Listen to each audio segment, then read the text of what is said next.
tugende mu maaso obulango buno bubiri. Akalanga akasooka njaka bagamba akawajaga kasooka the International Conference on Ending Malnutrition 2024 better nutrition for better lives registration byonna mujja tukira omukyala Doreen Kajumba conference eno ejja kubeera mu January ey'omwaka ogujja 2024 ngejatandika na kuzomwezi 19 ekomekeze na kuzomwezi ennaku zomwezi 21 mu kibuga Toronto ekya Canada. Address wanabeera ejja kubeera Woodburn Banquet Convention Center Toronto. Ayagala ebisingawo ojja tukirira management ya Extreme Music and Events Management ku simu kasaze emu mukaga nya musanvu 9290 oyogereko nabo ku WhatsApp kwe bali bajja kubulya ki ekigenda maaso na buli kimu ekigenda maaso bwekityo. Alright, ndowooza kansempyeyo na kano ka mwanyinaffe gwe nabagambye nti mwanyinaffe aludde mu bito aludde mu kuyimba aludde mu kuzanya katemba n'ebitone by'enjawulo nga kasoma kwe kati 3rd August the best of Evelyn Namulondo from zero to hero featuring Swagger Nation, Mickey One, Ray P, Ediawe, venue Theatre La Bonita. General emitwalo 3, VIP emitwalo 5, emeza ya mitwalo 50 eja Uganda jokka. Eshow ejja kutandika sawa emu eyakawungezi ndowooza mpaka gibona kukomekkerezeeyo kale mwe namba subira okuba nti mujja kubaayo. Abayibi bangi bagenda kubeera besobola kumenya manya n'abazanyi bannakatemba bonna abakomedi n'abakyula bajja kuba bamwerekedde. So njalo bategeeza mwenna nti omukyalo nomami mugende muwagire kubanga tateekako kivulu nibo banga asobodde okuteeka ekivulu ng'ate omu ku bannakatemba abateeraga ate ng'akola omulimu okuba nti asomesa eggwanga kankadde mu luutu emu. Ngeraku z'omwezi 3 omwezi ogw'omunaana temwerabira okgenda mu show ya mwanyinaffe gyayise the best of Evelyn Namulondo ngero emulaga okuba nti avudde okuba nti talina kyalina ate n'atuuka okuba nti naye kati ate afuuse muzira. Sheno ejja kubaamu ennyimba comedy ebitontome n'okulaga ebintu by'enjawulo ate ajja kuba werekeddwako Swagger Nation, Mick Wine, Ray P, Ediawe. Obagenda okuba nga kyabikira ye Theatre La Bonita wali ku Kampala Road kumpi ne Christ the King. Okuyingira kwabonna kujja kuba mitwalo 3, VIP mitwalo 5, table ya mitwalo 5 kutandika sawa emu eyakawungezi then yekijjo kubanga kiggwera keka akalango kati tuba tuvudde mu kalango tuba tugenze mu video entuufu eba yatulese. Kansoke mpisewo kano gwe Munnayuganda ali mu America, Munnayuganda ali mu Canada, Munnayuganda ali e Bungereza ne mu European countries. Kino ekyammwe njagala kibanga kiri special. Manyize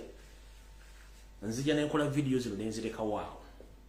nenzibalekera awo waitayo ebbanga tono njikidde kijja ne kigwawo nensirika. Kati bamaama ne bataata njagala uliza akantu kano era mukawulirize bulungi nnyo. Gwe lwaki Yoseri afuze eggwanga emyaka 37 nga nakati apalapalanya kubeerako ngatta awamba nga kati batwala obuvunaanyizibwa okujja obbalumba mu nsi ze muli muggulewo account mu Uganda. Kati kansooke nkabateme omusikake yatema nnamwandu. Njala tutegeeza mwenna bannayuganda Yoseri ali mu kumonitaringa ssente zonna eziyingira ne zifuluma eggwanga nga buli banka, buli kampuni y'amasimu, buli kitongole kino ekikwasaganya okulisiivinga oba okufulumya ensimbi, buli department ebeera mu mbega wa ISO reporting on daily basis nga mukozi wa bank, being it microfinance, being it commercial bank, being it forex bureau, being it oba akantu konna bossako bonna kubeerako mbega.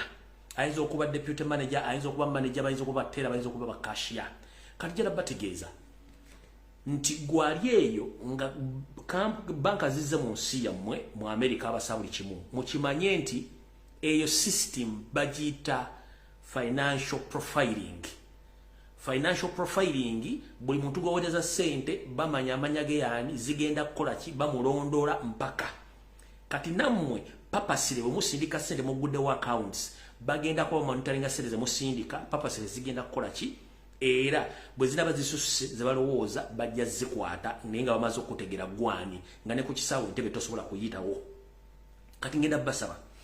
baleme kuba basikiriza kugulawo account bali okuba profiling nkugambye nti buli banka buli kintu kitongole kyonna ekiddukanya okugaba n'okuyingiza sente mu ggwanga n'okuzifulumya kirimu mbega either ayinza okuba nga ali mu cashier department ali mu account department oba ali mu marketing ng'akola daily report ku semwai ku ESO ne mu State House ng'agikola byonna mu banka na kino gyala kyegambwe n'aba bank managers mu bitavu byamwe mulimu ba ESO agent abali reporting mu state sente meka ezijja ku account y'omuntu zona account details bazirina sente meka eziyingira bani abazitola buli kimu bakirina so no njagadde balabula mulekerawo genda nga mugulawo account muwayo details zammwe accounts ezisinga obungi mu Europe ziri safe than eziri mu Uganda babakolako profiling nga temumanyi ebyange wentu bembyogera nembirekawo kati tugenze ku Kigulalogi video entuufu eyo ketandike Ekigulalogi kya leero genda mwenna eri banna Uganda naye nga siragenda mu Kigulalogi ndoza kansoke mbalaga akantu kano soke mbalaga akantu kano mulijje mukategeere nze sijja gamba nti kitalo sijja gamba nti kitalo kubanga akola obubi era asasulwa bubi n'akola obulungi asasulwa bulungi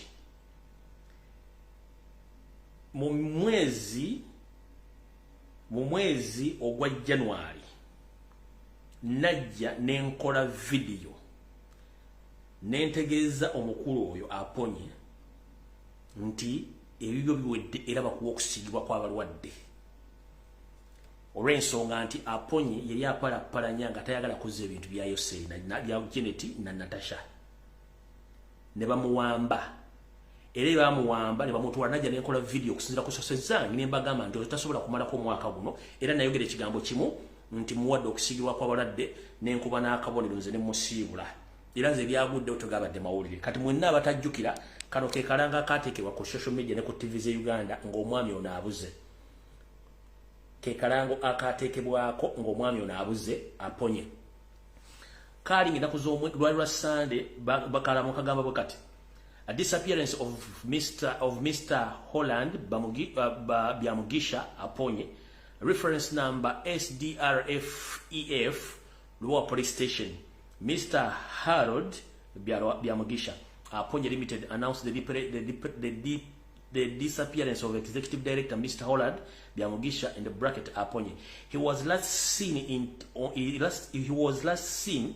Ntinda on Sunday 8th January 2023 driving his motor vehicle Range Rover white in color number plate UBF 071D. This is therefore to inform the general public that whoever has any idea of his whereabouts, please call a number Sigenda Zisoma or report to the nearest police station. The reward of 5 million Ugandan shillings is available, says management. Nze serabira ebintu byange mbira nayo lwakuba nti simu zangu olumuzibula ne zigenda ne sibaga sobola kola ki sisobola yiino eno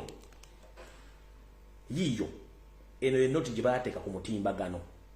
enkera nenzija ne mbabuli okusinzira ku kyekalo ne bagamba nti oyo baagala bintu bye bizaayo era essaawa yonna agenda kufa namugambirawo kati sikyagala nnyo baleekaanya buli gwe ŋŋamba nakujja ne nkugamba kitegeeza gw'omanya ebiddako kati fun enough mu Kigulalogi kya leero kambaziyo katono embuulirire tefa yonna ekivundulwa nti omuntu bw'ofunye information togitwala wati weesulayo gwa naggamba wuliriza ebikugambiddwa oba omuntu oyagala mulaba omuwulira wuliriza ebigambiddwa kubanga tutwala obudde ne tulisikinga okujja obbawa information n'abagituwa tulisikinga kubanga basobola okumanya we yalinkingidde naye mmwe ne mwefuula nti bye twogera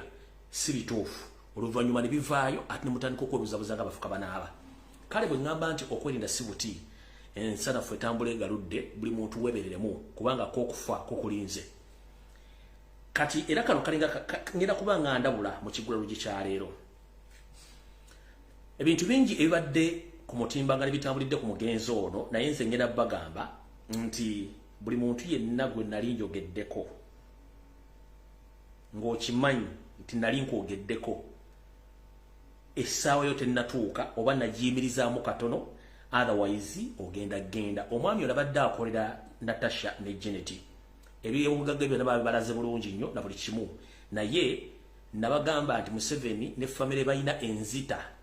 ez'enjawulo ng'eza accident obutwa n'ebintu ebirala baga blood clot naye ngenda bazzayo katono nnyo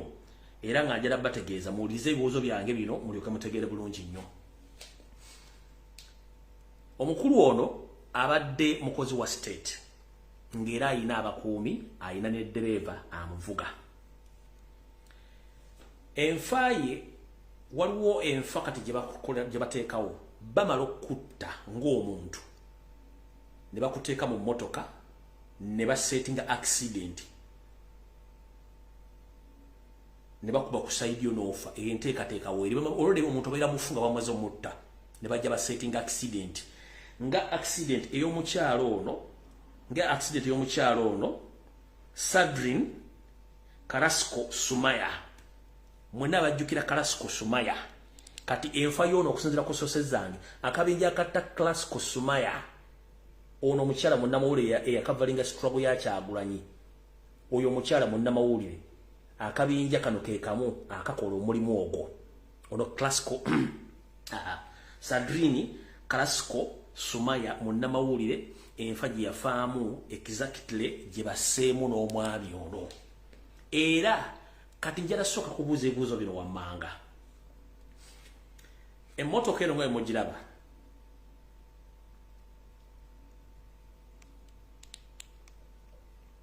nga mugiraba yatomedde bwetyo yatomedde ku passengers seat naye engeri gye yatomeddemu etomedde lole etisse esobola okwonwa emmotoka etambula n'ekyuka n'eva mu kkubo neyekiika bwetyo it is impossible tekisoboka ekyo nkimaze.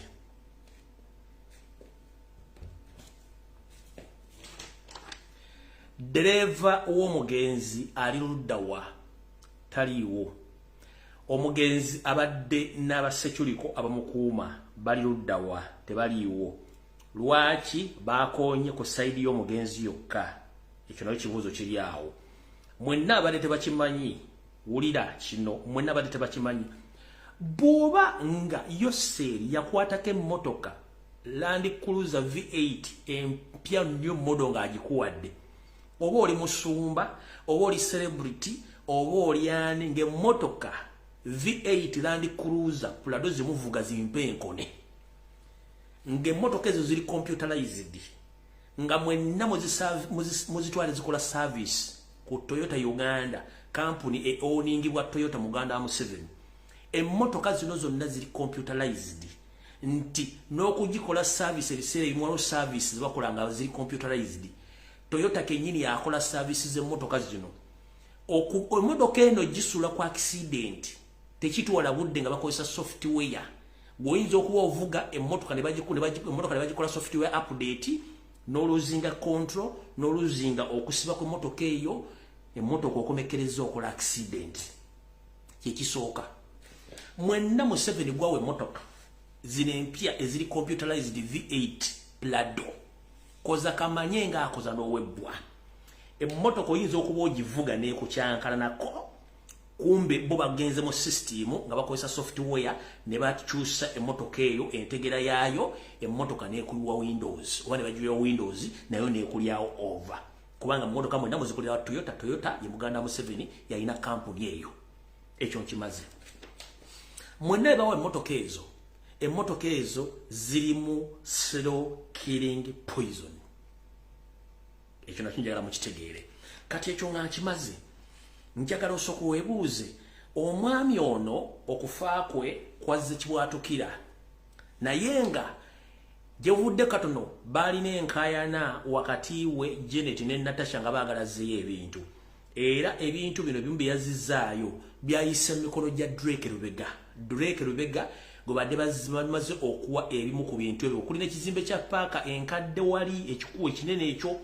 nakedi ezimu zaali zimaze okuddayo ewa Drake Lubega. Kati omwami ono era yabadde akola amawaggali bayagala ganakoze ebintu bino already kali ke bamuwamba bali bamututte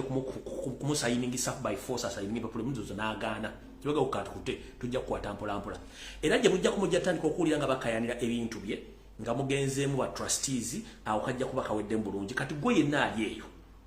ng'owakanya information ffe tetugenda kufaayo naawe ffe tugenda kujja tuteeka information ku social media ebeereyo abaana bajja gijjayo bagibateereyo era mujja kuzuuka nga wa family member yafudde oba gwe kenyini ng'ofudde nga muganya okutegeera naye bwe yafuna emmotoka mpenkoni V8 ebintu bibiri byerinde bw'otafa smoking poison ogenda kufa accident enteeketeeke kubanga emmotoka ziri computerized oli asobola okusinzira mu ofisi ye n'ayingira emmotoka eyo nga gwe tomanyi n'agikyusa amadinisa n'egaana okukola kyerina okukola. N'ebibuuzo bye mbabuuziza eyabadde amukuuma kubanga omusajja alina abakuumi babadde atambula abakuumi bali ludda wa duleeva ali ludda wa kati ndo mutegeere buli gwe nagamba nti essaawa yo etuuse.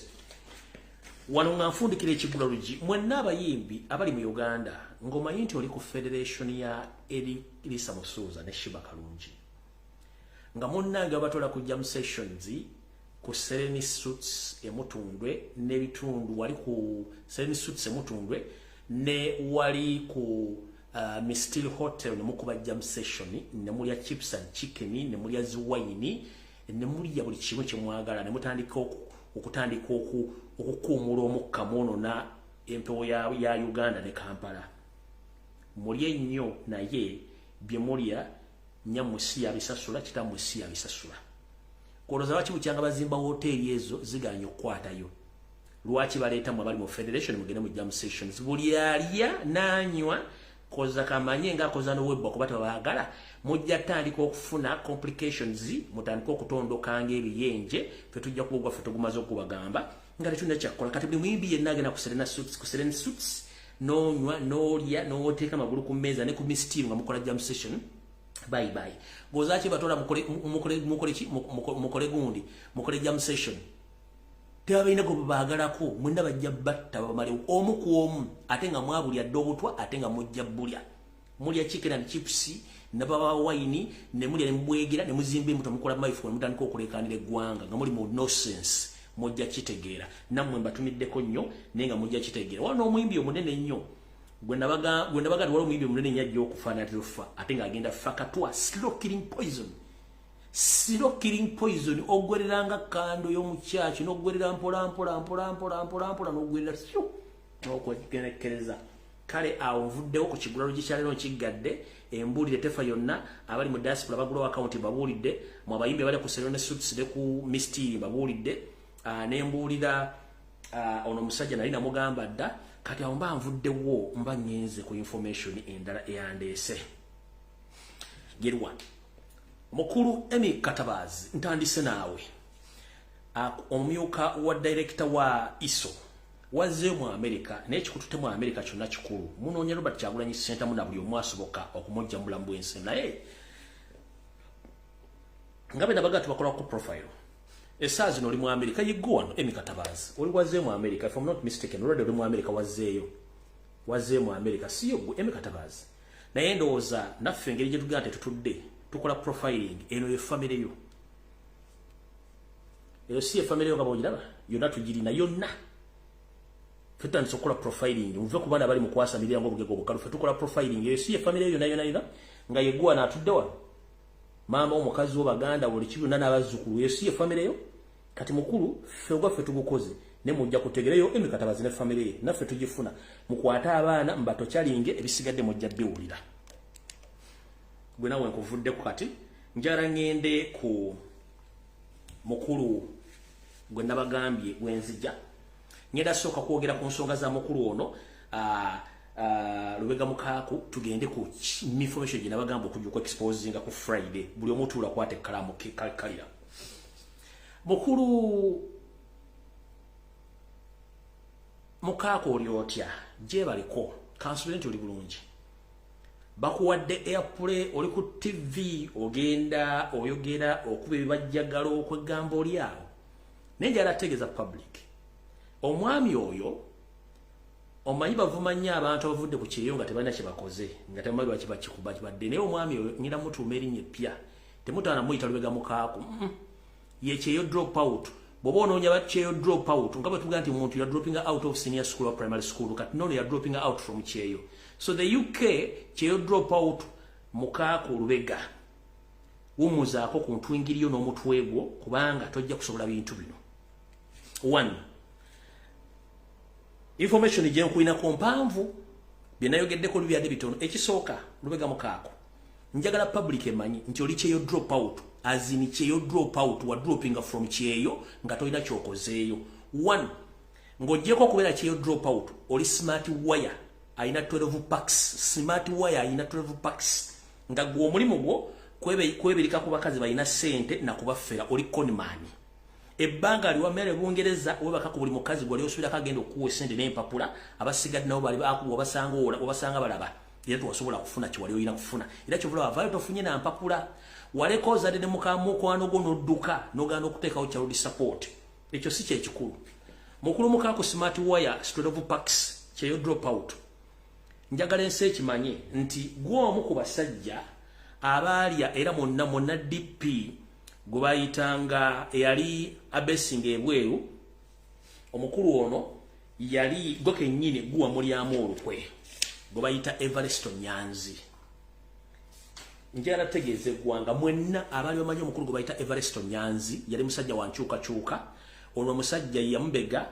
n'amuyingiza eggwanga ng'amudyesedese kumbe yali amuleeta mu katego ka Museveni. Evereston Nyanzi yasibira luzira Museveni yamukubira ekiiso n'amujja mu mbeera y'ensi naye nga eyakola ekintu ekyo yono mukulu kyeyo drop out 12 packs mukaaku lubega ye nga smart wire ye omulimu gwakunoonya abakazi balina ssente kubajjako ssente baffera.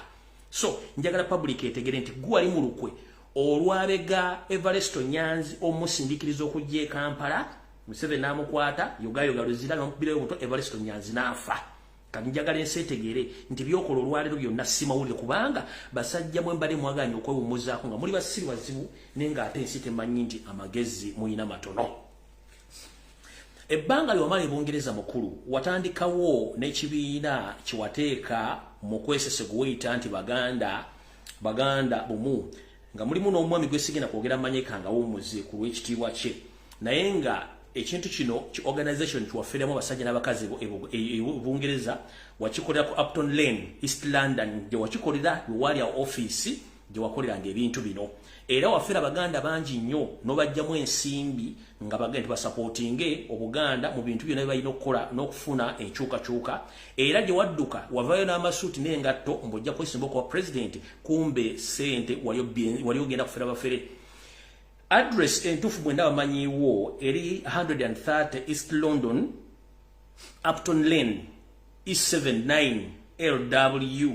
kyekifo watulanga okufera bannayuganda bonna baganda abali mu ggwanga erya Bungereza n'obajjako ssente n'odduka okujja e Kampala mbogenda kwesimbawo. Ndowooza otegedde onaatera otuuka ku buswandi bwennyini bwe naggambye timulekerangawo kutinkula entalo ze mutajja kusobola olidde mukulu tugenze mu maaso. Era mu Bungereza gwe musajja omu ku kabinja akali akabadde mu Bungereza n'okwetoola Europe eriyo obubinja bw'abasajja nga bano ba smart wire omulimu gwabwe gwa kunoonya mpapula na kuula bakazi kubajjako nsimbi gw'omu ku bo waleka obbye abakazi bangi nnyo nakati bw'okyakubira amansimbi bakuyamba okuwa ensimbi naye ng'ate omusajja omukulu alema okwekolera ensimbi n'osala okuva e Bungereza nga toyina kyeweekoledde nga n'essaawa zino gy'osula omusajja omukulu agamba nti yo presidential material obuuza ebibuuzo bingi nnyo toyina wadde ennyumba ey'emizigo ebiri oba ey'omuzigo ogumu wadde basimatoyi otambulira ku booda osula mu busokisi zooni nga ne booda omala ziramuza. Nakulabyeko oyogera ebigambo bingi nnyo era ng'olubalaba Kyagulanyi Ssentamu n'ekibiina kya National Platform n'ekisookera ddala wagambye okyali mmemba w'ekibiina kya National Platform sebo nzijukiranga bwe twali tugenda mu kawulu baakugoba officially you were dismissed by the party and you are dismissed from people power.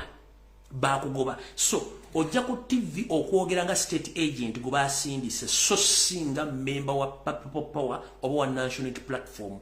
Reason being, already okolagana Rutadikano Kizza Besigye ye mukama w'essaawa zino. Naye wano werina ebibuuzo byange bibiri. Era wenjagalira buli muntu yenna ateeke okakabuuza. Lwaki ebibiina byasookawo omuli Democratic Party, omuli UPC, omuli FDC, omuli Jema n'ebirala byo teri abyogerako wadde obibuuza ensaasaanya eya ssente eziri mu constitution ezawandiikibwa okuddukanya ebibiina by'obufuzi? Lwaki buli mutamiivu? Lwaki buli museegu? Lwaki buli kagwa ensonyi? Lwaki buli aloota ng'ayimiridde waggulu akojowa ajja n'abuuza Robert Kyagulanyi Ssentamu n'ekibiina kye ssente ze bafuna baziteeka luddawa? Robert Kyagulanyi Ssentamu yakamala mu kibiina ky'ebyobufuzi emyaka ebiri gyokka, in fact nagwo mu kitundu. UPC emaze mu byobufuzi emyaka egigenda mu 30, DP as well emyaka 30. Babadde nga ba leaders of opposition nga bafuna ssente mu constitution ya Uganda. Mmwe nga temubuuza era temwogera. Ngera kubuuza at this particular moment okujja nga mwina go mukolerera ababuwa basindika ojjawo obuyinza obubuuza Robert Kyagulanyi Ssentamu essente parliament zeesateka mu kibiina n'ensaasanya yaazo gwengaani ogenda kunkolera ekintu kimu. Dayo mu Democratic Party okwate Robert Mao omubuuze ssente zonna DP zibadde efuna zibadde ziragawa era badde bazikolamu ki? Dayo obuuze mukama Rutadikano Kizza Besigye amaze mu opposition for a good 20 years nga receiving the same amount of money. Omubuuze ssente zino zonna badde bazispendinga luddawa. Njagala ombuulire wabuuza Robert Kyagulanyi Ssentamu mbu agenda eweru agenda ne Numbianiri agenda njala kubuuza Robert Mao waberedde President General wa Democratic Party ebula abadde agendayo nani? Njagala ombuulire Rutadikano Kizza Besigye abadde agenda okulambula ebula abadde agendayo nani mpozi? Kati olwokuba omusajja Robert Kyagulanyi Ssentamu yabategeera n'amanya abantu kibalina otambula nabo yali tasobola kutwala mukaaku wano n'empapula zonfu wave Bungereza nga bakugubya oli mafiya. Njagala osooka ombuulire obadde oyagala atambula naawe wojjidde ku TV n'oyogera ebintu ng'obijja bya Democratic Party oba bya FDC n'obifuula kifuula nnenga ate n'obyogera ku NUP bwe yandibadde agenda mu conference naawe ayogere ebigambo nga naye wooli n'ogwo omutwe gwo omukala okulinga eddebe ly'emmwanyi. Nkubuuza wali oyagala ajje atambule naawe ola woyogerera ebigambo bya FDC ne bya DP n'obigatta n'obifuula bya NUP ku binsi by'ensimbi bwe yandigenze naye mu conference biki by'otandiyogedde oluvannyuma kitegeeza you are empty head mu magezi toyina yensonga lwaki basajja mmwe obadde mu opposition for the good 30 years toyina basima toyi fuuti 5 ku 6 towalinaawo toyina wadde n'ennyumba opangisa abaana bakulema okuweerera gwe kennyini weeremeredde olubuto lukujjudde enfaana tonna kyosobola kukola. Kati mukulu bwe mbanga musiriwaza abantu mwegendereze nnyo kubanga tukooya akamanyiri mu bisajja ebikulu bitusibyeko wano mufundisa abaana babandi embuto temuva mu loogi naye ng'ate muyina obuvunaanyizibwa obw'okukola mutuvumisa abasajja nti tulina buvunaanyizibwa naye ng'ate abasajja tulina obuvunaanyizibwa. Kati mukulu njera kubuuza in the shortest period of time of 1.5 years Odo otya ku TV notandika okubuuza accountability y'ekibiina kya National Platform ng'obuuza Robert Kyagulanyi Ssentamu nga mukama we Rutadikano Kizza Besigye abadde mu opposition for the good 20 years nga tobuuza nko wadde accountability ey'ekikomando nga tobuuza nko Robert Mao abadde mu opposition n'ekibiina kya almost for 35 years nga tobuuza nga accountability for the party. How dare you ojja ku National TV ne bakuwa airplay n'otandika okwebajjagala ng'eyalidde empuuta n'ebinyeebwa obuuza accountability as who? Tolina kifo mu NUP wadde okuba nti oli kansala simanyi oli coordinator oli luddawa wadduka n'ogenda n'okivamu kubanga oli mbega. Kati bakulu mulekera okusiriwaza eggwanga mukaaku wumuzaako entwingiryo wansi olese ofeza abakazi e Bungereza ozaddeyo abaana e Kampala tolina adde ennyumba. In fact n'engoye z'oyambala ezimba ozijja wa dobbi n'ojja ozambala ojja ku TV osiba mukatalo omusajja omukulu wogendera mu owino wa ekibiina olamuza obutungulu n'olamuza ennyaanya n'olamuza ettooke bali kusalireko ne booda n'ogiyimiriza ng'omugaa nti ngenda Kampala ew'50,000 tuwadde 3,000 nga tolina ddesere sobola kugula booda mukulu ebyobufuzi byakusala amagenda n'amadda naye ng'ekizibu kyo si kutegeerako ekizibu kyo wali mu controlling obwongo bwo n'obusajja bwo kubanga ssente zonna ezisinga obwo nkyentegeddeko zigwera mu biwojjolo the moment kasita obongo concentration yo yonna omubiri gwe guli ku kiwojjolo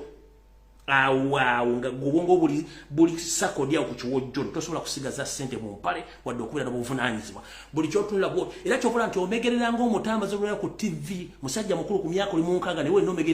omegerera ng'omutambaze okitegeeza nti obwongo bwo bwasetolinga mu bakazi. That's why Bungereza tosobola kuddayo abakazi bakunoonya e Kampala abakazi b'okwabudde bangi kati oli ku TV oli ku mwana w'emyaka 37 gw'olina emyaka 6 tolina nnyumba tolina mmotoka tolina basima toyi tolina kibanja nga ne gye bakuziika otyayo gendayo okujjako okukolera Museveni kati gwe nno sigenda kulwa kubanga ebyokukola bira bingi nnyo nti obudde nabadde butono nnyo bukwogerako naye njala kugamba kyeyo drop out weewummuzeeko mukulu kyeyo drop out weewummuzeeko kyosobola kiri ekintu eki kumegerera ng'omutamazeewo kusente zimalira mbiwojjolo kulamuza boda butungulu nnyaanya omusajja omukulu olamuza otya ennyaanya olamuza otya ennyaanya n'abakazi balina ebizibu ng'osanga omusajja olubuto olumu ng'entumu y'akasasiro ayambadde essuuti naye nga mu nsawo alinamu nusu 10 n'akuyimiriza n'agamba my sister can I talk to you omwayo kuba byayigo okusala enviiri n'okwambala obusuuti olubuto ne lukulukira kumba omukka mweregwe gumu talina adde n'ekikumi n'akuyimiriza yayagala okuwujja ekiwolojjolo talina ssente mutuuka mumaze alina okuwa ssente neza booda tazirina ate yeewola ku ggwe kati such people obwongo bwe bwasetolinga awo naye nga bumubuuza birimu amagezi tasobola kuddamu nuupu yakamala omwaka gumu n'ekitundu ogibuuza accountability FDC ya mukama maze emyaka 2 nga togibuuza accountability DP eri myaka 4 togibuuza accountability what is your main agenda if you are not set by someone to destroy or to blackmail Robert Kyagulanyi what is your main agenda Monopu tesobodde kuteekawo demonstration since when you were in DP how many demonstrations which took place in Kampala you went to join FDC how many times did you organize demonstration If you say that you're in opposition, why didn't you join Robert Kyagulanyi Ssentamu and organize the mass demonstration across the country? But you are doing nothing apart from moving around calling women. That's the only thing you can manage, but not politics. So, mkulu njala kugamba wewe umuzeeko, tuvuddewo katugenze ku program entufu yatulese. Basa, ate sagala mubudde, era mu handlings over ku mukulu mufumbira wa Yuswa omusajja omuku wadde nze mutadde sinabudde kubyokola tulina bingi nnyo. Njagadde muteekaawo era ekyajja kikuzunza ng'ova mu DP ogenze mu FDC ogenze mu wokotuwaaka ojozunga buzunzi bwoti tolinawo otudde oli kitengejja musajja mukulu weewumuzeeko tugenze ku video entuufu eyandeese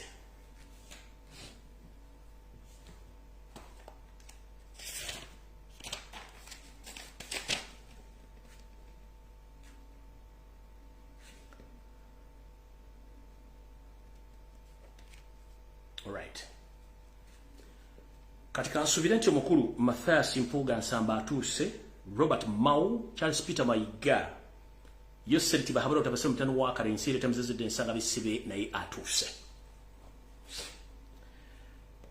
ngenda kukola video n'obwegenderevu era buli omu njagala ompulirize n'obwegenderevu nnyo nga nfuluma information eno y'olwaleero nabaga ebbugu mulingi wano tuli mu sama nabagambye nzijja ku Friday kwogera nsonga zino zibere namulukufu waliwo omukulu gobatisirika ku social media kuno naye ebintu bye tasobola bibalambulira bulungi kubanga naye mukozi wa state nambagamba dda balina nakakutu bakayita Liberty TV kabera ku social media kabera ku Facebook ne kabera ku TikTok ne bajjako videos zaffe baziteekako ne bazinterpreting ne bazikyusa se baagala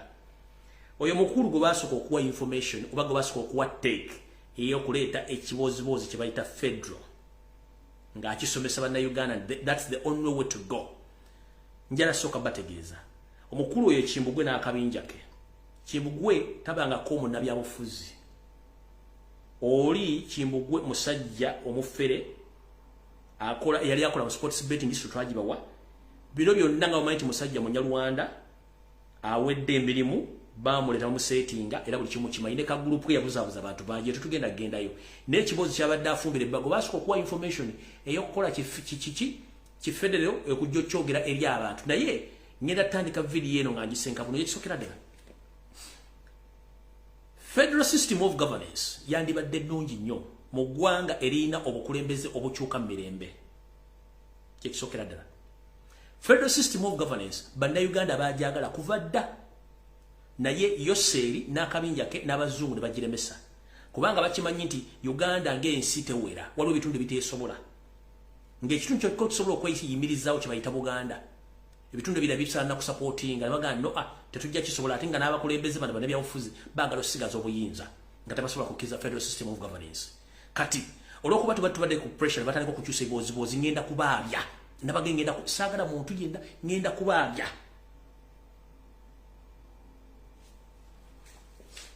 Yoseri ndowooza otuuse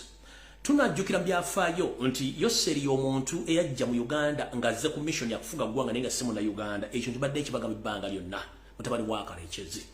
era mu kulumba olubiri mu mwaka gwa 1966 Yoseri ono yennyini yali omu mbega kafulu eyabega Buganda okutuuka okulagira mukama we Milton Ome Opeto Obote okulumba olubiri era bajja okukola final conclusion eyokukola survey n'okumaliriza buli kimu kubanga omugenzi Sir Edward Frederick Muwangula Muteesa yalina enteekateeka egamba nti buli kitundu kyefuge nga kisinzira ku buyinza obwakiwowa n'ebyobugagga ebyensibo ebikirina n'okwefuga Museveni bwe yakimanya ng'akolagana mukama we Milton Ome Obote balumba olubiri era ne batwalaganya Ssekabaka Daudi Ssekabaka Frederick Luwangula Muteesa ngenda bwekisimufungizo yogayoga ng'abinyise mu nsuwa mpaka mu ggwanga erya Bungereza ate naye mu kiwejjowejjo gye bamulumba nga bakozesa omwana omuwalero omuganda gwe bayitamu n'awa Ssekabaka Kamyo Kawulire mpaka lwe yakisa omukono mu ngabo nakati byebizibu tukyalimu olwaleero oyeye Museveni olwaleero kati emboozi etandika etya olunaku lw'ennaku z'omwezi ziri 7 omwezi ogw'omusanvu omwaka 2023 mugenda tandika okuwulira ekiboozibozi kya federal oba kye tuyita federalism nga kiteesebwa ku radio station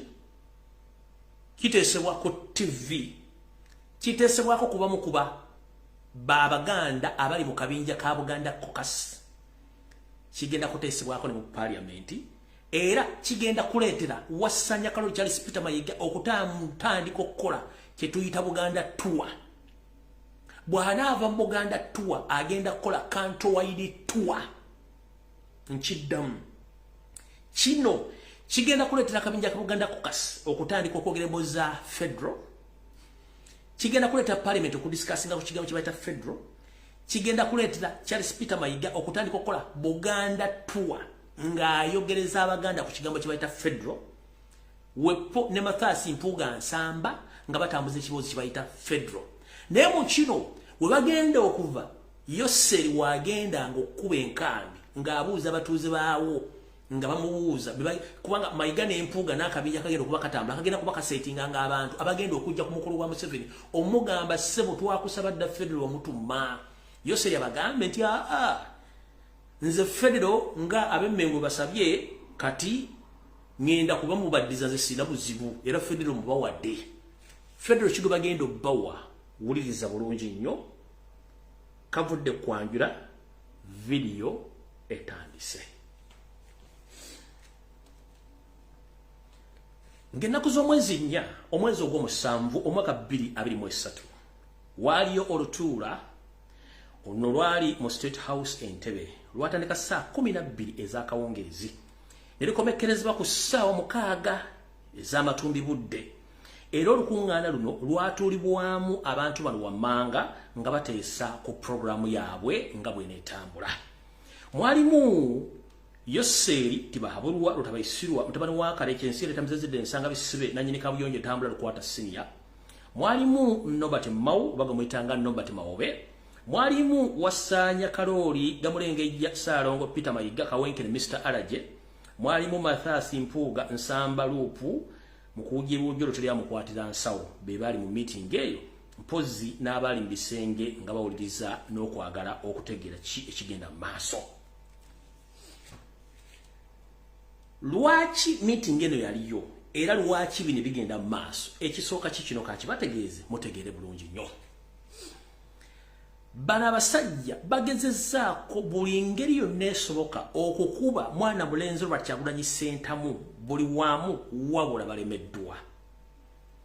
Bagezezzaako musiga ettoomi nga ku kabinja k'amayiga tekuli awana Kyagulanyi. Kabeera empuuga munnange ekiradda mu kakkoliro n'aseka n'asirika. Yoseri nga avujjirira n'abalala. Ne bagezzaako emirundi egisinga obungi okwagala omuttaagaanye. Ne bamugaana okutambula lwatambuddeko ne kiyitirira. Kati bano abasajja nga banoonya butya bagenda okussa Robert Kyagulanyi Ssentamu wansi. Kati solution gye baleese y'ey'okuleeta ekigambo kye bayita federal mbu bafune, kubanga Museveni mu meeting eri yabagambye the fact is na losing credibility, na losing following, na losing omukwano gw'Abaganda, neetaaga okudda mu Baganda naye enkomyewo ntya.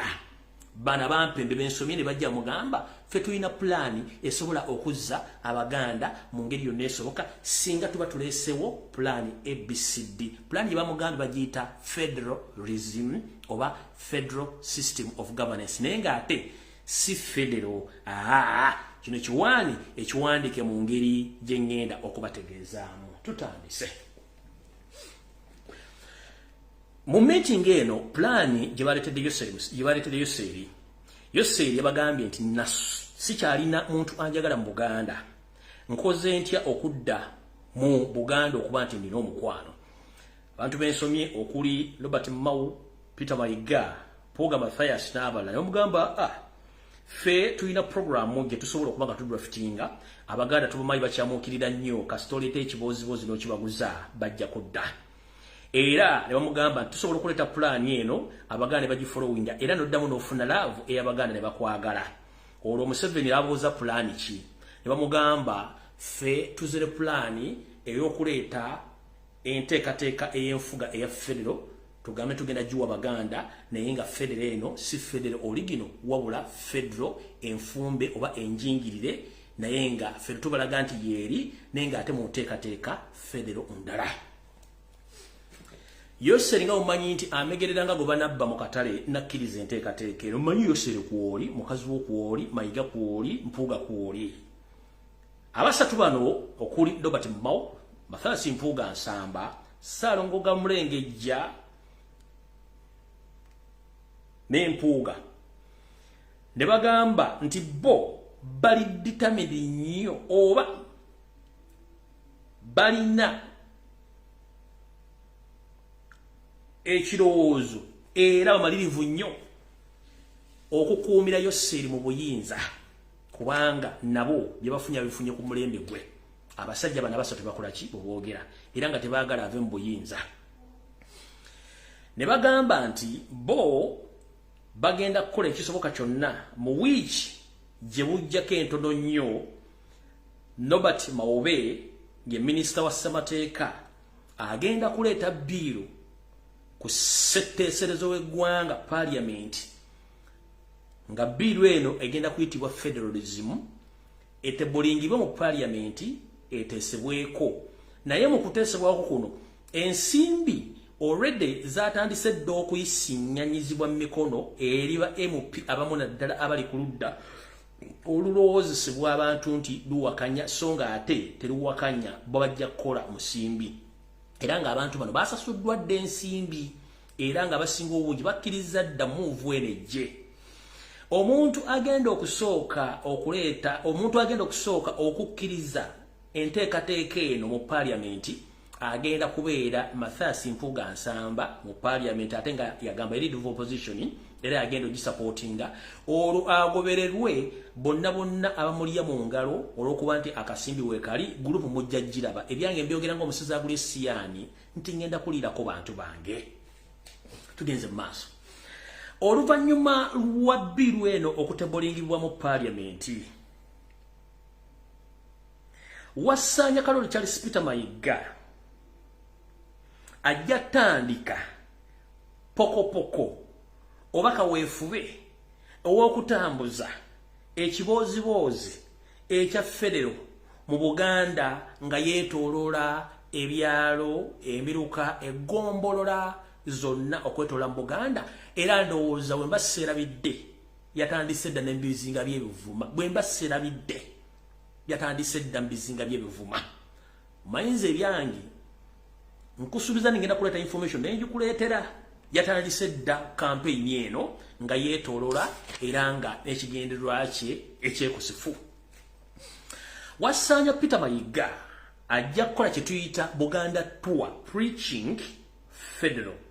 After there oluvannyuma ajja genda mu maaso okwetoola ebitundu by'eggwanga byonna ng'agenda atunda emboozi ya Federal mu bantu ab'enjawulo okuli mu Buganda n'ebitundu ebirala ng'abaguza ekigendererwa abaguza idea eno eya federalism. Naye ekisinga okusesa mu bintu bino byonna Mayiga bw'anaaba amaliriza okukuuta akadingidi ak'emboozi ya federalism mu bitundu gy'anaaba amaze okuva ate mukama we Yoseri yajja okuzza olubu lw'ekigere ng'olwo Mayiga Mpuuga Mau bamaze okuseetinga endiga zaabwe ezinaaba ku mukolo ogwo okugamba Yoseri munnange twagala federo nga bwe watusuubiza era Yoseri mu kwebuzaabuza ng'afuka anaaba oba aloga mujjawe ajja bagamba nti nze federo gwe mwagala Abaganda bamusabye ate nze ani agaana oba wadde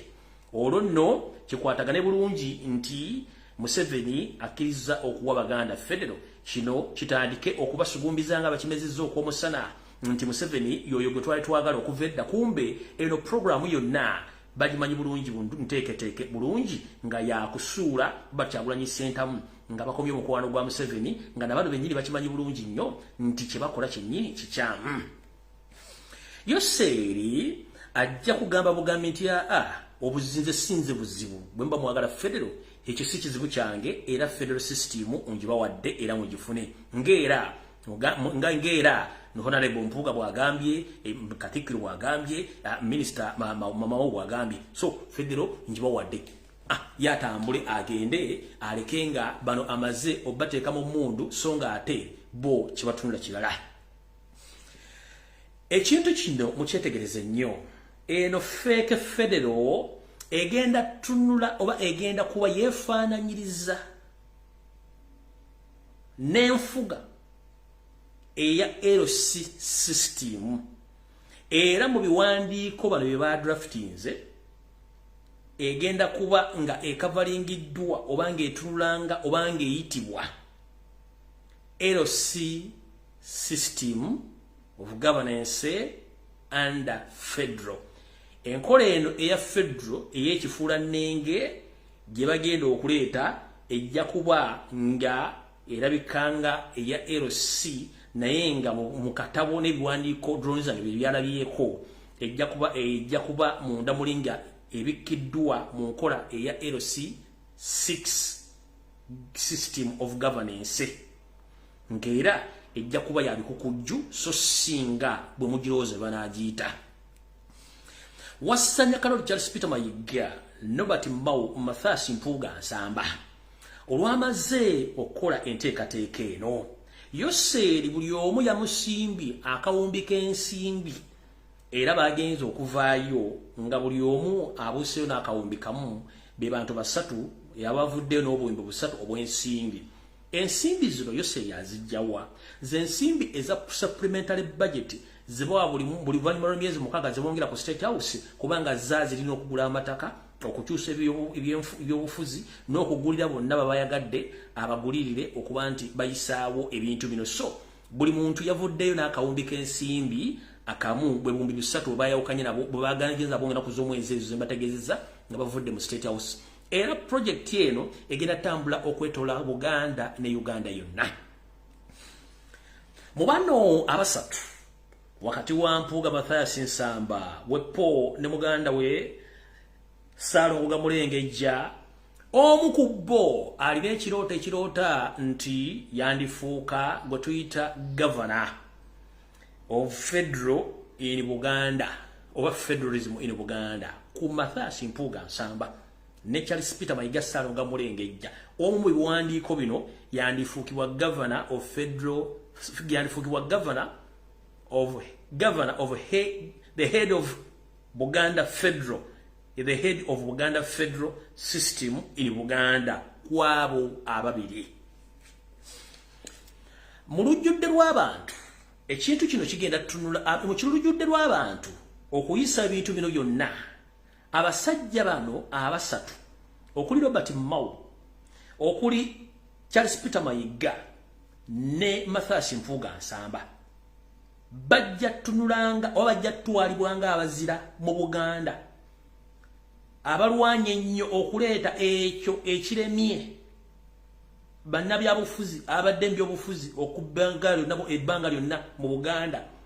abadde boogere bwogezi ku federal nga tebamuleeta so nga ate bano nti federal bamulese naye nga si federal mutuufu. Kino bwe kinaba kimaze okusambibwa kiba kitegeeza nti omwana muzzukulu wa Buganda Robert Kyagulanyi Ssentamu politically bamaze omukuba ettale ng'omugere gwe bamukubye gwambalaasi ogusembayo by'obufuzi kubanga bano bajja bamaze okwegulira erinnya mu Buganda nga momenti Abaganda bakyamuukirira nga bakimezezza okwomusana. So no mu bino byonna bibagamba mu kibozibozi kya Mayiga n'Empuuga ne Mao babakubye Robert Kyagulanyi Ssentamu politically olw'ensonga nti Abaganda amanyi okwaka ng'omusana oluvannyuma bagenda okujjukira nga kyebaguzizza kifu. Kale ndowooza mutegedde bulungi nnyo.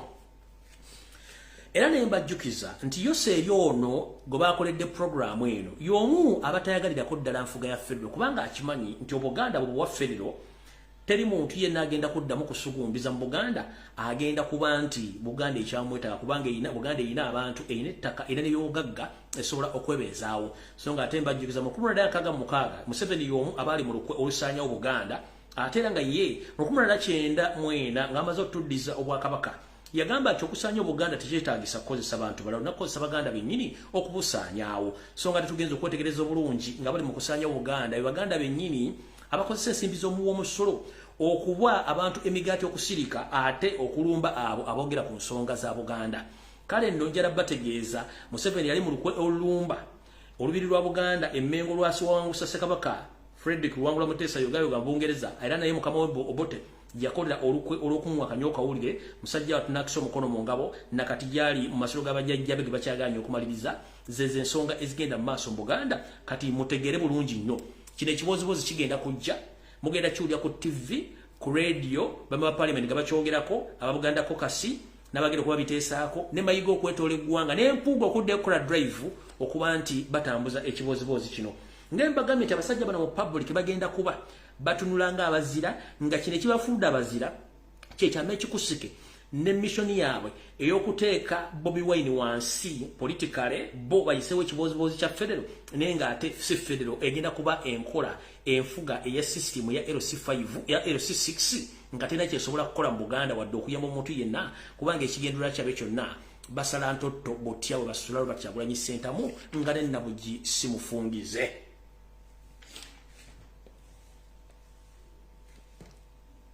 Wano we wali okulya n'okkomba essowaani.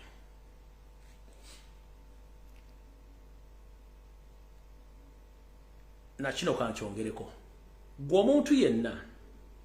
ng'omanyi okuumibwa basirikale ba Yoseri tibahabulwa ku basirikale abakuuma kuliko alina hotline eya Yoseri eya Semwai eya Iso neya Eso nga emia single call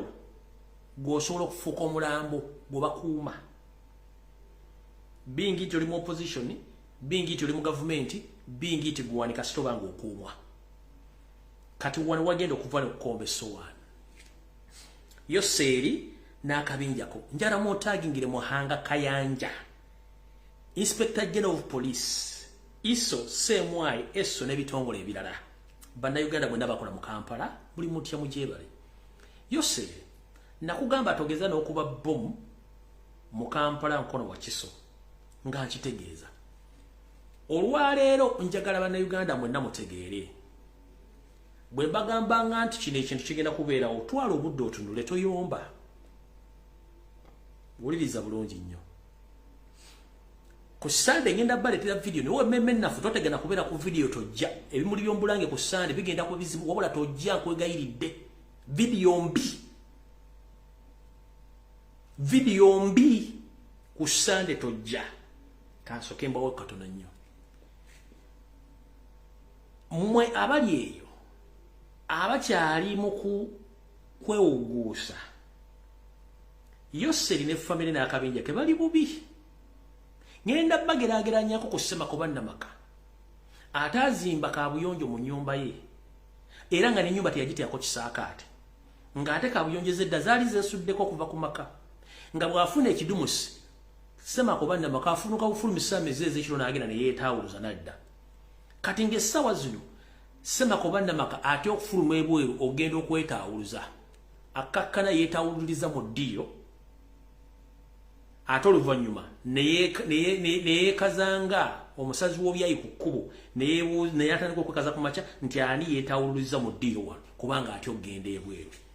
Yoseri ekiseera kyalimu kyakwetaawuluza mu nju mu ddiiro takyasobola kwetaawululiza bweru nkiddamu oluganda omanyi nkozesa lugumu nnyo kankuwa ekyokulabirako ekitono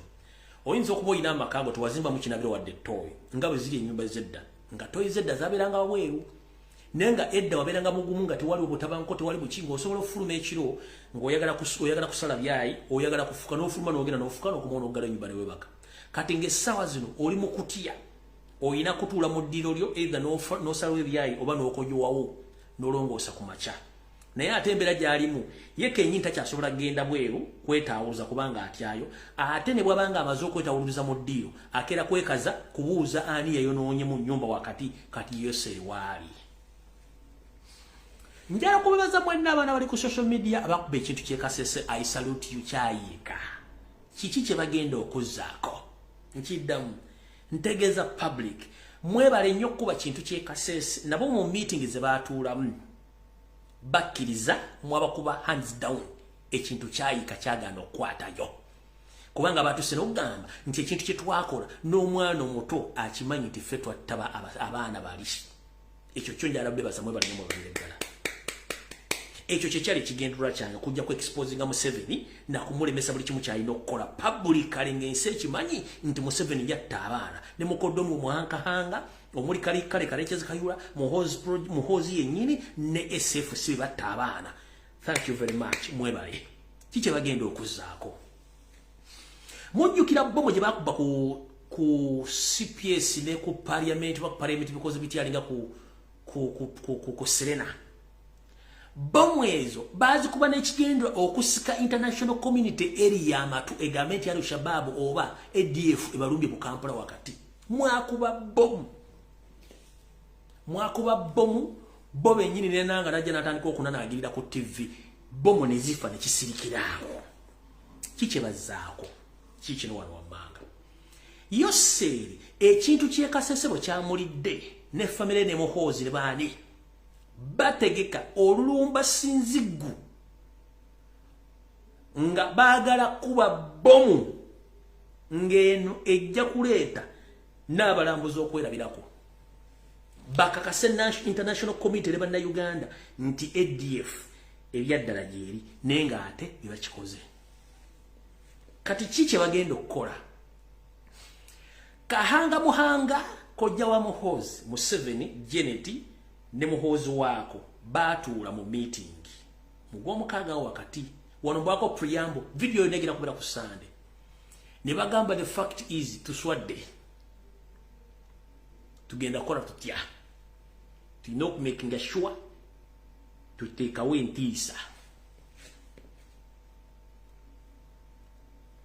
entiisa mu ggwanga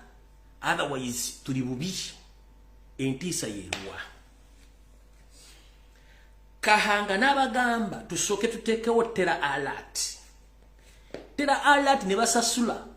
media ze UK nga bayita ba agency baabwe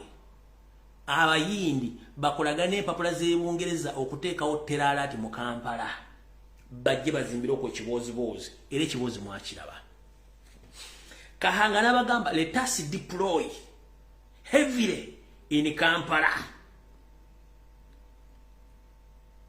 Era ne batandika okugenda nga baleeta embwa ezikonga olusu ogwa abantu ku nguudo mission y'ekikubo eri nti baagala kujoona abasuubuzi bonna bali mu kikubo. Eyo mission yo weeri. Kati okuyingira mu kikubo bakkebera n'okukola kibakkebera naye mission si ya kikubo. Mission si ya kikubo. Wulira. Mbwako preamble y'oku Sunday mission si ya kikubo. Ekikubo, it's just a camouflage or a diversion. Nabasomesa ekigambo kye bayita diversion tuwabeerawo ekintu. Museveni asobola okukola ekintu ekirala bajja ku ekyo mmwe ne mutunuulira ekirala. So Kampala mukono wa Kiso, that's their main target. Naye Kampala wakati wano Muhanga Kayanja bagamba no, Kampala atulemeredde ne tugenda kukola tutya ye tumudeployingemu tukole diversion bwe tugenda okuwa n'abawo ebifo bagenda okuwa. Eno puliyambo y'oku Sunday abantu b'emutukula bagenda bakuba bomu. Abantu b'e Masaka mulinde bomu ya mmwejja. Abantu b'e Mpigi mulinde bomu ya mmwejja. Abantu b'e Katosi mulinde bomu ya mmwejja. Bino ebifo ebina ze targeti zaabwe Kampala wakati wali agenda kubawo bomu. Just bateekawo tensioni na kulaga abantu nti waliwo ekisuubirizwa okuti kiriiwo. This is a well planned move nga bagenda kuba walala. Ebifo byogedde musobola bikyusa naye ate muyinza n'okuddamu okwagala okuba maserengeta g'eggwanga omuli n'okuddamu okuba e Kasese. Naye ffe tetugenda kulwawo. Bino ebintu mbikola ne mutuyita mbuzi na kino kyennyini bwe mwakikoze. Ono byonna bintu bya Kahanga Muhanga. Ffe abasirikale ba ADF tutegeeza bannayuganda nti tumaze okujja okuba Pulezidenti Museveni nga tukuba amakolero ag'amanyi omuli Tamuteeko, Mpanga n'ebifo ebirala, era ekiragiro ky'amagye kiba kimu ne bassaako omukono omuduumizi wa ADF atataddeeko linnya. Ebyo bye bigambo ebiwandiikiddwa mu lulimi Oluswayiri mu bibalwa kiro kitwala omunaku ebisangiddwa mu nnimiro y'amajaani ya Kaimara eyesudde kilomita nga 6 okuva mu kibuga Fort Portal. Ebibalwa bino okusinziira ku mbaka wa Pulezidenti e Kabalole birondeddwa abaana abadde bagenda ku ssomero. Yakisomye n'asanga nga kiri mu Luswayiri ate nga kitiisa actually nga kigamba nti ba ADF be bakiwandiise ate nga batiisa nti bagenda kukuba Kabalole kubanga bamaze DR Congo nti bakubye Kasese kakati Museveni bagenda kumukubira okumukubira e Kabalole. Bino olugudde matuga ab'ebyokwerinda bakitukidde mu ng'eyatega ogw'ekyayi ne bakuba olukiiko gagadde olw'amaanyi omuli ne bannannyini nnimiro z'amajaani, abakulembeze b'ebyalo, poliisi n'ebitongole by'okwerinda basale entoto ku by'okwerinda. These hawkers, not all of them they are hawkers. Others they are spies. They murdered people the other time they were arrested 18. Mu bibasizzaako essira mulimu okulonkoma abantu be batamanyi ku byalo byabwe, okwekengera abalalu, okussa obukuumi mu bifo gye bakolera, n'okumanya bye balina okussa amaanyi mu by'okwerinda. Twataddewo mu luzungu kye tuyita village intelligence teams, bano be bakesi abasangibwa mu bantu bennyini. Okusinziira ku bbaka wa gavumenti e Kabalole Festus Bandeeba newankubadde tebannakakasa nti aba ADF basudde ebibaluwa bino tebayinza kuzingira mikono mabega ng'e Kasese bakyali mu maziga. Tukola entegeka mu bantu ez'okulaba nga tutumbula omutindo gw'ebyempuliziganya mu bantu okutambuza amawulire singa wabaawo ekintu. Kino kituwaliriza okugenda mu bifo omusinga okuwanira abantu abangi mu kibuga Fort Portal nga ku ppaaka ya Link Bus kwe tusibidde. Abakulu bano batubuulidde nti kati nabo bongedde amaanyi mu kukebera abatuuze n'emigugu gyabwe si kubanga ababi bayingira. Omuntu wena kutaha mpaka muno twamucekinga. Akaseera ke tubaddewo tetulabye bakeberebwa newankubadde bbaasi babadde beesonga. Oyo gwe bayita Kahanga Muhanga, Janet Museveni ne Muhoozi n'ebibuuzi byabwe. So kyonna kyemula mu Kampala is a prepared mission eyokubateekateeka naye nga bagenda kuba outside Kampala anytime from now. Njagadde bako preamble y'okusanda video gye ngenda okukola ebagiyita prepared oba staged managed mission gye baliko okulaga abantu waliwo ekigendo bekengera to no. Museveni is ADF, Museveni is Allied Democratic Forces, Museveni is CONI, Museveni is as whatever terrorist group organization which is known in Eastern Central Africa is governed and financed by Museveni. So don't fool Ugandans. If you want to bomb Uganda, please don't hesitate. I've already exposed you. Go ahead with your mission. Amararoga nyoko jegali gendo ga bombing. Amararoga stepfather o jegali kakaguta gendo ga bombing. Oba genda jiwazika chitawo yose ikateba kalekezi oga bombing. Kubate mwina chidako era mu meeting abagambi nze I'm planless and even I'm tired. If you are tired, watch wesiba kunsi mubye nsite muri banansi. Mujjukire nti ono musajja okujja buyinza yakozesa terror. Era kati kye balina okukola balina kukozesa terror to scare off Ugandans, but nobody is going to be scared. Everything will come to an end. Museveni and your rotten regime with your brother-in-law Kahanga Mohanga, whatever you are planning, it won't work out because the international community has already got to know that you are planning a self-destruction within Uganda because you are in fear. So I'm here to inform you, go and eat your mother something before it's too late. Bulichi mugenda chikola, nechigenda balemerera. Kati bino impulaninga, mutadde abantu ku bunkenke, amaje gali mu Kampala, gali ewakiseka, isiwe mugenda okuba. Ebifombi ogedde. Kati eno information ejja kujja ku Sunday yonna mugenda okukola byonna mbirina wano. Byonna mbirina wano byonna. Mwagala kuba mutukula, mukube Masaka, mukube Mpigi, mukube Katosi ne wala n'ebitundu ebirala. Naye nga ne Fort Portal mu Kasese mwagala kuddayo. Mwagala kudde mukubeyo mubuzebuza abantu, but we are watching. We are watching. Temusobola kozesa kutiisa banda Uganda.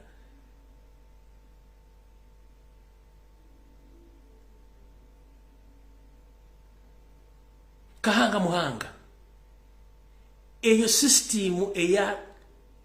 eyokutiisa abantu, okutega bomu, okutta abantu, okuwamba tekyakola, my friend. Mubye ebintu bimaze mu ggwanga. Mubye buli kimu kimaze. Ne mutya n'ekisiikirize kyammwe. Kiche mutya. Kati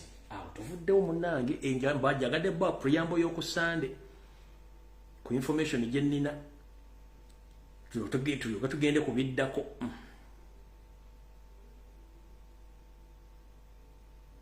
Ate mukyasomba abantu bamwe bayingira e Kampala. Bannaye ennamba y'omusajja ono Lukaku mu Lubega muwandike wano enamba ya Mukaku Lubega omaye bano tubakubira amasimu tubateeka mu line eyino eri +2 kanji typing wano enamba ya Mukaku Lubega kanji batayipingire wano mumubuuzeeko omaye bano tubaagala nnyo beesiruwaze nga bafuka banaaba kaseke batayipingire wano enamba ya Mukaku Lubega togijjaako mukulu togijjaako.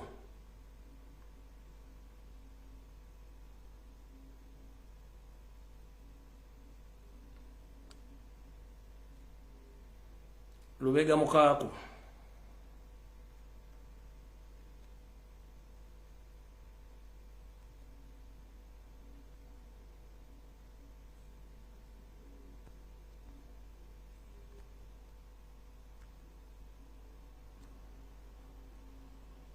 Enamba ya Lubega Mukaku mumukubire simu eyo mu bitiibwa WhatsApp kweri kuno mokolo weri enamba ya Lubega Mukaku eri +256 7068960070 yeyo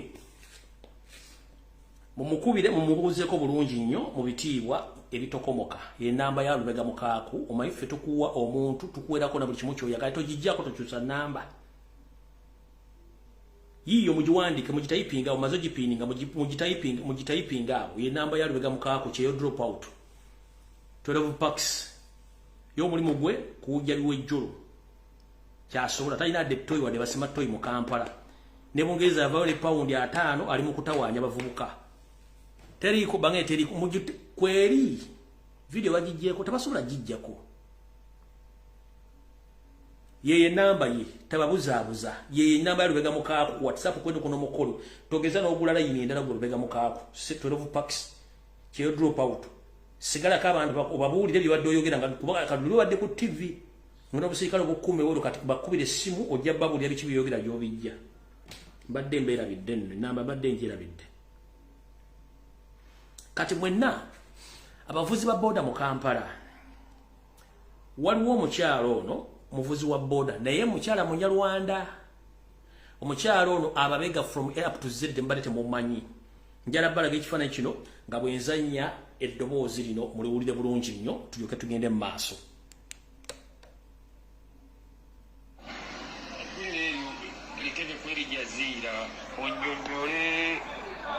Eri Jazira nyonyola abantu nti begendereze nnyo omukyalo oyo avuga boda mukyala Munyarwanda banne bagenze bamugoberera mpola naye omuntu mulamu ayogera Oluganda n'alunyiganyiga mpola naye balina omwegendereza bagenze omutunuulire nnyo Mbega wa siteeti nnyo okujja amawulire mu bantu ogazaayo abaana bodaboda boogera ki ani ayogera obi n'okuwamba bannaabwe kisege ezimu kubaze bakolera bawamba abantu abaana batuuka okumegembera waliwo omu eryaze nampa ku sitoole eŋŋamba nze kaŋŋende nkwate eggulire ebifaananyi ebyo mbikubidde walako kubanga ng'omuntu Mbega okutuuka awo oyinza okumukuba ebifaananyi neyeebuuza okuba byaki naye kamera ezo zisobodde kumukwatira wala naye era alabika ng'omukyala naye Mbega wa siteeti basika abaana ku masiteegi ebbanga ddene babasikaasika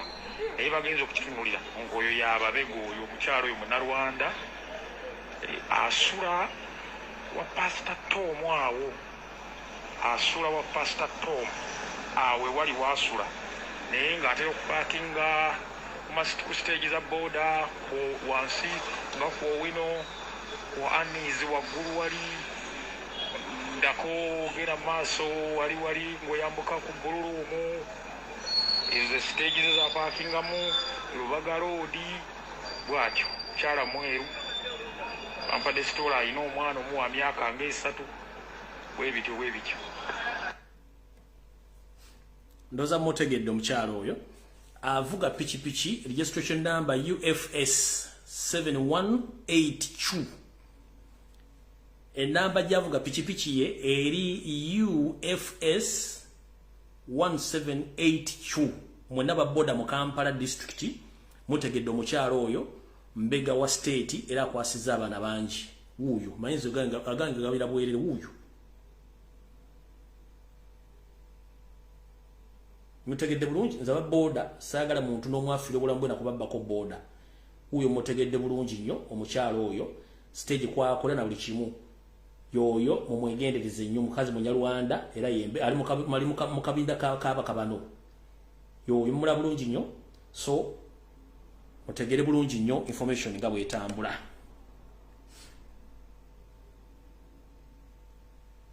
Katugenze ku bakabano we bakyaleeta mu ggwanga muwulire bulungi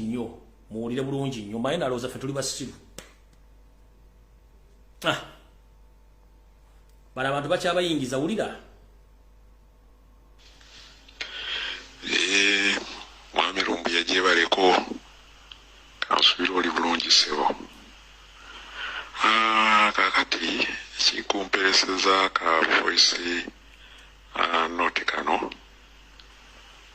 nga njagala okutegeeza ku nsonga eriwo egende mu maaso esooke ekwatagana n'abaana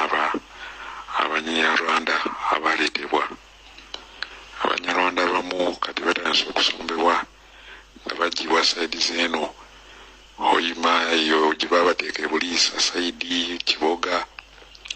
olwo nga babasombayo mu ngeri ey'ekyewuunyo omuntu yenna atagoberera nsonga zigenda mu maaso mu ggwanga gy'atayinza kutegeera nga baasi zino eza global zitandise okuba nga zibasombayo bwe ziba zigenda okubajjayo zeesula amabanga in that nti omuntu yenna yandibadde yeebuuza zino baasi zonna ezisimbye olunyiriri ziddawa. Kati baasi esooka eyinza okuyitawo ne wayitawo eddakiika nga 15 ku 2 ogenda okulaba nga n'endala eyiseewo oba tosobola kumanya nti baasi zino kwegamba kuzigobera ziddawa.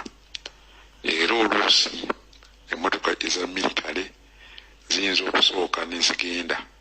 motoka 2 nezigenda kati ogenda okulaba nga ne group zitandise okujja naye emmotoka za militale nazo era zireewaamu akabanga so that nti eri group enegenda okusooka okujja eyisooka enegenda okujja nga wayiseewo eddakiika nga 15 oba tosobola kwebuuza militale baani bano bewerekera oba lwaki ewerekera baasi zino oba lwaki ekolera ekkubo baasi zino. Kati ogenda okulaba nga baasi zijja emu ng'egenda eyokubiri nayo ng'egenda wayitawo eddakiika nga ziizo nokola nga n'endala egenda zibeera baasi wakati wa 6 ku 5. Kati bwe zigenda oluusi militale bwe ziba zigenze either oluusi militale eyinza okubeera wakati oba oluusi neesembayo. Kati always militale zibeera 2 motoka 2 za militale. Kati mu kukomawo ziyitawo zonna wamu naye nga ziyitawo budde bwa kiro ssaawa 3 olwo ne ziryoka zikomawo zonna omulundi gumu naye bwe zikomawo tezikyakwata ludda luno olwewa Bakoli. Kati ate ziweta ku nkolongo y'e Namuŋŋoona ne zidda ku Northern olwo zidda ku Lwentebe side. Kati kiteekeddwa okuba nga zigenda ate ne bagenda ne babayiwa mu Western olwo nga bamaze okubafunira ebifo gye bagenda okudda. So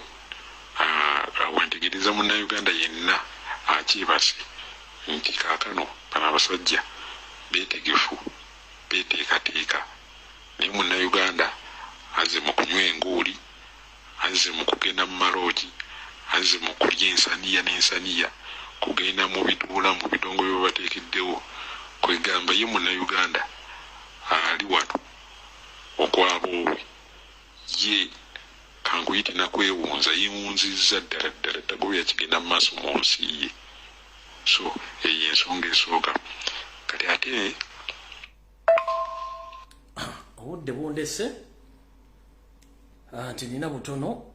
ate nga njagala kubaleka naye nga bwe nabagambye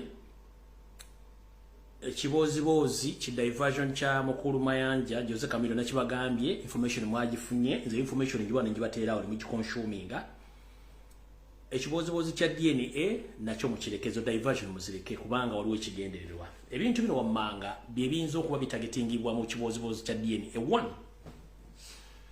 Yose yabeera agamba nti baganda bangi do baganda batono.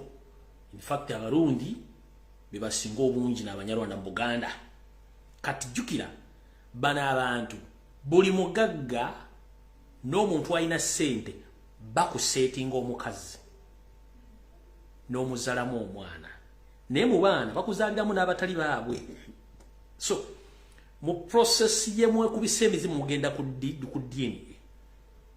kijja kuba kizibu nnyo okugoba omukazi oyo nga toyawuza mbya bugagga byo. Kyekisooka. Ekyokubiri akakodi akaliwo nabagaye kali scientific temujja kategeera kajja kuvaamu olutalo vvo omwange mutuuka okwetta olwa DNA.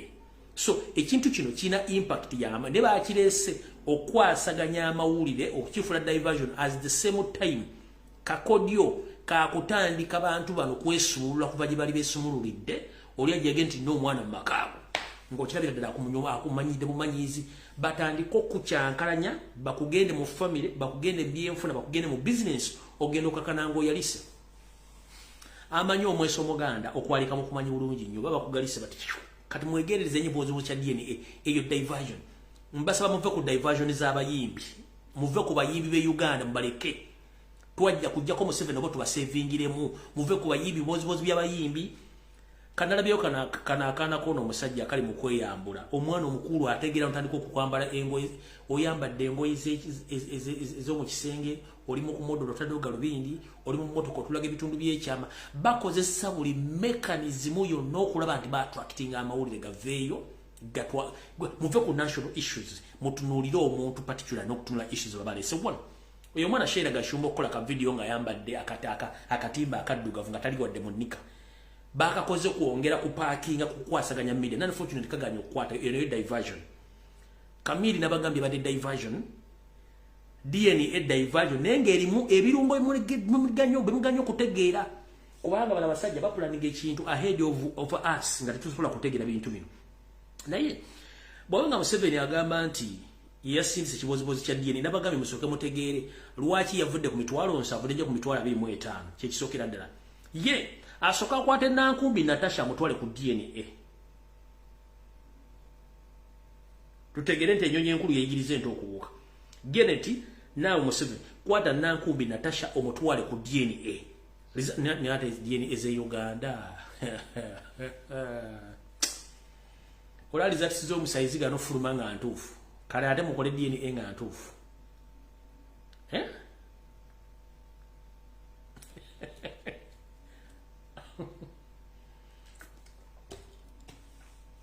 DNA dizatizo omusayi bayizo omusujja zitwala obuddo fuluma naye DNA ey'omuntu eraga endagalo efulumire mu nnaku 2 mu nnaku 1 Uganda Janet enyonyi enkulu yegirize nto okubuuka tukimemu mwakikoze kwata Natasha Nankumbi omutwalo mujjeko omusayi ne Museveni oba ne n'abaana abala bwabanga Museveni then tujja kutegera nti DNA emu mwagitali mutisiya mu mukwate muhoziraga omwengo gutali muddekende mumukwate mumujjeko omusayi ne Sali Musale dakibagamba dda wano nekibagamba omwana oyo wasali Musale ne mumpakanya ne munvuma mweke nyini mwafulumiza ekifana kya DNA ine mukiteekawo kale mba mumbuuza ki copy and paste kati nawe kwa Sali Musale kwata muhozi mugende mujjeko omusayi wata mwana we nawe tuva ku social media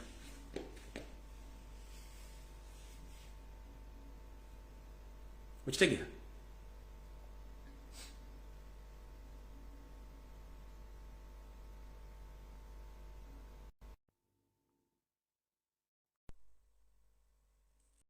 kwata Natasha Nankumbi mutwale ku DNA mumwe abitandise nenga DNA erimu ekintu ekizibu ennyo kisobola okuviirako neggwanga okutabanguka one kambu example omwana eyatunda ebintu bya Haji Ibrahim Kibirige muwanga wa BMK wali nsowole ebintu si yabitunda tetwala example ya BMK Kibirige muwanga nti omwana yatunda ebintu byesi mwana we kyekigenda okuddira after Mwachi hypings nenga temanyi makulu kiga kirimu wano kirimu obutemu bw'enjawulo kirimu okusuula abagagga mbyenfuna kirimu okuswaza abasajja n'abakazi mu ngeri yabwe y'obuntu n'okugeza ku destabilizing family n'okuzicyankalira kubajo omunyarwanda ayagala kintu kimu adestabilizing ati omuganda wano mu Buganda nkiddamu omunyarwanda mission yeri nti nsobola nti okudestabilizing omuganda amukubye political ayagala mutta akubye institution y'Obuganda agiye wansi buli kimu bakisaanyizaawo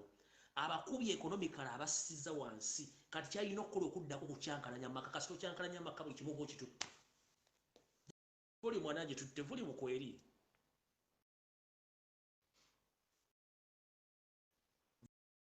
voli mbaji tutte